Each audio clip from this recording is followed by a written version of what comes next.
ఈరోజు మనం ఒకసారి చూస్తే ఏ రాజకీయ పార్టీ అయినా ఒక బాధ్యతగా ప్రవర్తించాల్సిన అవసరం ఉంది.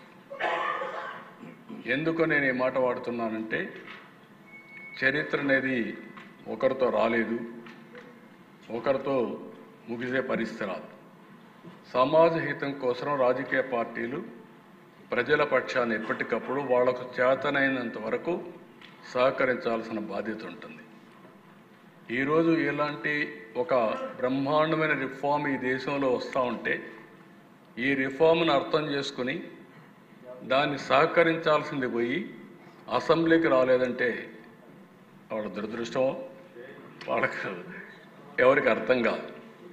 నేను ఇక్కడుండే ఎమ్మెల్యేలందరినీ కోరుతున్నా, ఎమ్మెల్యే అనే వ్యక్తి అసెంబ్లీ ద్వారా ప్రజా సమస్యల్ని రేజ్ చేయడమే కాకుండా భవిష్యత్తులో ప్రజలు ఏ విధంగా ఉండాలి అనేదానికి పాలసీలు నిర్దేశించాల్సిన బాధ్యత మనందరిపైన ఉంటుంది.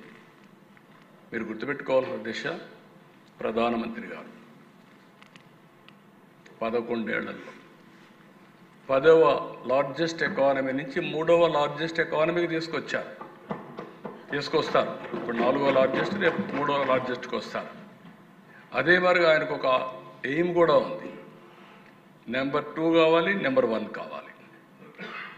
ఒక పబ్లిక్ పాలసీ ఎంత పవర్ఫుల్ అంటే, 95 ప్రాంతంలో మనం నాలెడ్జ్ ఎకానమీకి ప్రాధాన్యత ఇస్తే, ఈరోజు హైయెస్ట్ పర్ క్యాపిటా ఇన్కమ్కు చిరునామా ఏదంటే తెలంగాణ రాష్ట్రం. మోస్ట్ లివబుల్ సిటీ ఏదంటే తెలంగాణ రాష్ట్రం. ఒక ఐటీ పాలసీ వల్ల మీరు చూస్తే ఈరోజు ప్రపంచం మొత్తం తెలుగు వాళ్ళు వెళ్ళారు.